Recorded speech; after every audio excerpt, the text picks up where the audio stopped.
Magandang hapon po. Pero tayong soya milk. Ito yung laging ininom ko po kasi maganda daw po ito sa katawan.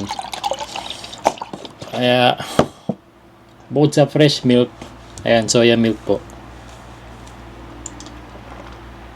So, di bali kauwi ko lang po galing trabaho. And habang nagpapahinga ako, naisip kong gumawa ng content na sasagutin ko lahat ng mga question nyo na kinoment nyo sa mga videos natin na hindi ko agad nasasagot po. Sakto na nagpapahinga tayo, sagutin na natin din. Ayan. So, di bali si Mama Aya pala, nasa labas, sinundo niya si Yunachang sa Gakudo. Tapos si Kuya AJ naman, nasa school pa. Busy kasi sa bukatsu nila. Kaya medyo nalilate lagi si Kuya AJ dahil nga sa basketball club. Ayun. Kaya paminsan-minsan din yung nakikita si Kuya AJ. Dahil dun sa pagka-busy niya sa school din, minsan late na rin siya nakaka-uwi, alas 6, minsan alas 7. Kasi nga meron silang basketball club training. Dati nung grade school si Kuya AJ, ayan, ang pinaka-maximum na uwi ng mga grade school kasi dito is 3:30.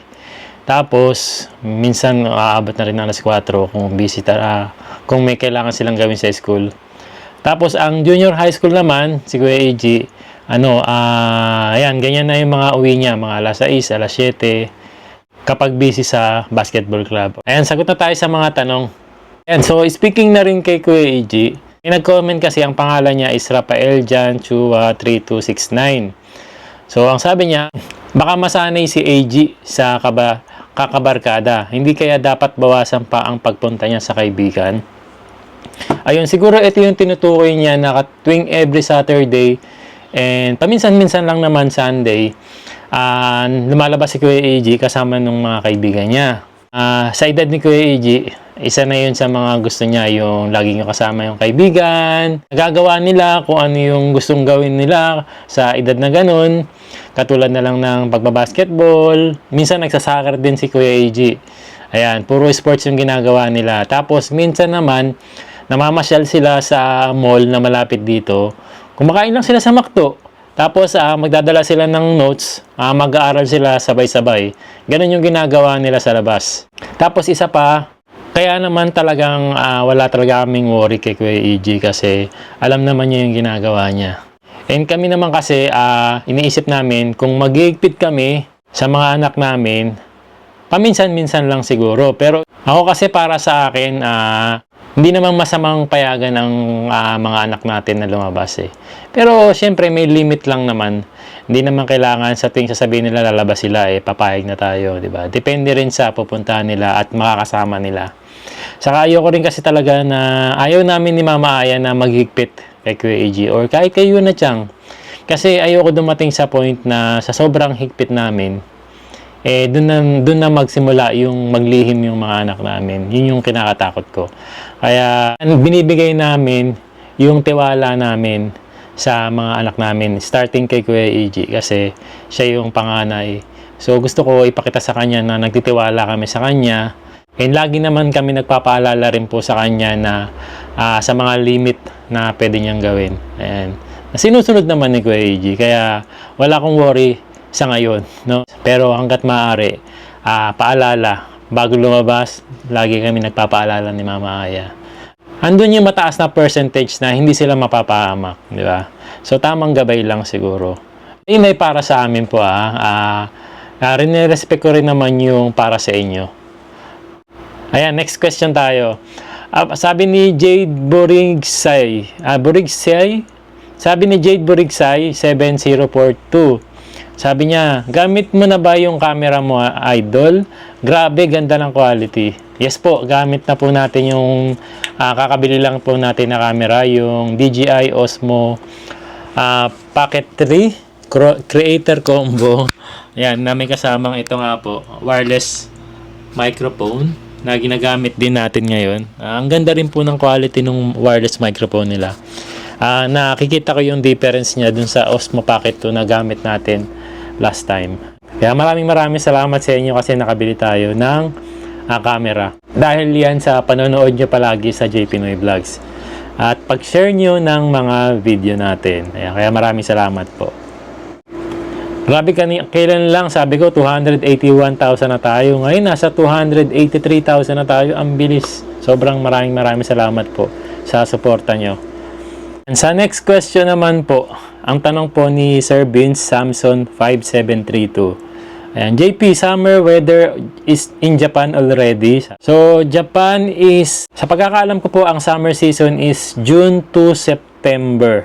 Ayan, so dahil May na, last week na ng May, papalapit na yung summer season dito. Pero sa weather ngayon, ayan, pakita natin sa inyo. Ang weather ngayon dito sa lugar namin ay, ayan, 29 degrees Celsius po. At sobrang napakainit po. Ayan. May nagsabi sa akin last time, sabi niya, sabi ko kasi nung time na noon, 26 degrees, sabi ko ang init-init, ang sakit sa balat. Sabi niya, ang OA mo naman, 26 degree pa lang dyan, naiinitan ka na. Eh dito sa atin sa Pilipinas, 40, 50 plus. Kaya nasabi ko po na 26 degree noon at sobrang init at masakit sa balat. Kasi sobrang iba po yung summer dito sa Japan. Sa pagkakaalam ko po kasi ang summer dito sobrang dry talaga. Kaya siguro tinawag din ang Japan na Land of the Rising Sun. Sinearch ko nga siya kung bakit tinawag na Land of the Rising Sun ang Japan. Kasi ito daw Land of the Rising Sun at the eastern edge of Asia where sunrises occur first. Ayun. Kaya naman pala tinawag na Land of the Rising Sun ang Japan. Kaya naman pala sobrang init talaga. 26 degrees Celsius pa lang. Next question tayo galing kay user KZAKT4MND8L. Ayan. Ang tanong niya, paano na lang ang buhok mo? Sabi niya gano'n. Siguro yung tinutukoy niya yung ating toupee. Kasi nga minsan nakikita nyo na may buhok ako. Ayan, katulad niyan. Ito po yung tinatawag na toupee. So, ito po ay inilalagay kapag medyo manipis na yung buhok natin para kumapal yung buhok natin. And gawa po ito sa Philippines. Maraming nag-aalala kasi kapag nakakapako, kala nila wala na yung buhok natin or yung toupee natin na tinatawag. Ayan. So, tinatakpan ko lang po minsan siya kasi kapag wala pong ayos. Kasi syempre nag-aayos din tayo ng buhok kapag tayo aalis. Ganyan. So, sa mga hindi po nakakaalam, ang toupee po kasi is artificial hair po siya na nilalagay natin sa ulo natin kapag medyo manipis na po yung buhok. Nakatulad ko. Ayan. Ayan, may mga nagtatanong din saan daw ako nagpagawa ng toupee. Ayan, so nagpagawa po tayo sa Gents Lab, The Barber's Cafe na matatagpuan po sa Santa Mesa, Manila. Check nyo lang yung Facebook page nila para malaman nyo kung ano yung kabuuan ng toupee. Tapos kung gusto nyo rin magpakabit ng toupee, mag-message lang kayo sa Facebook page nila. Tapos sabihin nyo na panood nyo dito sa J Pinoy Vlogs. And sigurado bibigyan kayo ng discount ng Gents Lab, The Barber's Cafe. Kasi alam kong hindi lang ako ang nakakaranas ng pagninipis ng buhok. Marami po tayo. Ang paglalagay po kasi ng toupee ay nagbibigay din sa atin ng karagdagang confidence uli. Kaya maraming salamat sa Gents Lab, The Barber's Cafe. Ayun. So, next question tayo. Ito usapang buhay sa Japan naman to. JP, tanong lang po. Ayan, galing kay Mirna Maekawa. Ayan. JP, tanong lang po, paano ba ang pagbabayad nyo ng income tax and residence tax nyo dito sa Japan? Monthly po ba or yearly? At saan po nagbabayad? Sa convenience store po ba o sa City Hall? Sana po ma-replyan nyo ko. JP, salamat and God bless po. Dahil nagtatrabaho po kami ni Mama Aya, nakapasok kami sa tinatawag nating Shakai Hoken, kung saan nakapasok na rin yung income tax natin, residence tax natin, Nenkin, ayan, Koyo Hoken, ayan, marami tayong binabayaran, iba-ibang klaseng tax na yung company pinapasokan na namin ang nag-aasikaso nun. So, sa sinasweldo namin, automatic na yun, nababawas na lahat yun. Monthly na nababawas sa sweldo natin, yung pagbabayad natin ng lahat ng tax. And dumidiretso yun sa City Hall. Ngayon, kung hindi ka naman nakapasok sa Shakai Hoken, kahit nagtatrabaho ka or tinatawag na Kukumingking Hoken, na direkta ka sa City Hall, pwede mo namang bayaran nito sa convenience store. Dahil bibigyan ka ng City Hall ng sobre kung saan nakalagay doon yung presyo ng mga babayaran mo. Pwede mo siyang bayaran monthly, pwede mo siyang bayaran ng isang bayaran lang, ng isang taon. Ayan, kung may pambayad ka. So, yun po ang way ng pagbabayad ng mga tax po namin dito. Ayan, next question galing naman kay Yamcor. Mahirap ba makapasok ng office job sa Japan? Yun, sorry, wala po ako kasing idea about sa mga office job. Pero pwede po tayong magtanong sa mga agency sa Pilipinas kung saan hiring sila ng mga office job. Ayan, as of now, wala po ako kasing alam ng mga agency about sa mga office job na trabaho dito sa Japan. Ayun. Ayan, sa question naman ni Tekya WV5FH. Ayan. JP, ilang flavor ang KitKat dyan? Nabili ako ng friend ko, 12 ata. Actually po, talaga hindi ko alam kung ilang flavor. Kaya ang ginawa ko ngayon, nag-search ako dahil na-curious din ako kung ilang flavor ba talaga meron ang KitKat. Pagka-search ko, ang nakalagay dito is in 2024, the green tea flavor was introduced. So, since then, the product has been sold in more than 300 seasonal and regional flavors. So, the top-selling flavor of the candy bar in 2010 was soy sauce. So, ibig sabihin, may soy sauce flavor ang KitKat.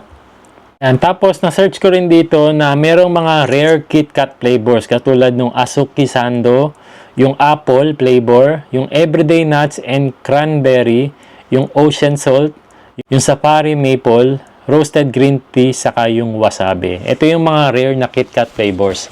Ngayon ko lang din nalaman to Nung sinearch ko kung ano yung pinakaunang KitKat flavor, ito yung tinatawag na chocolate crisp.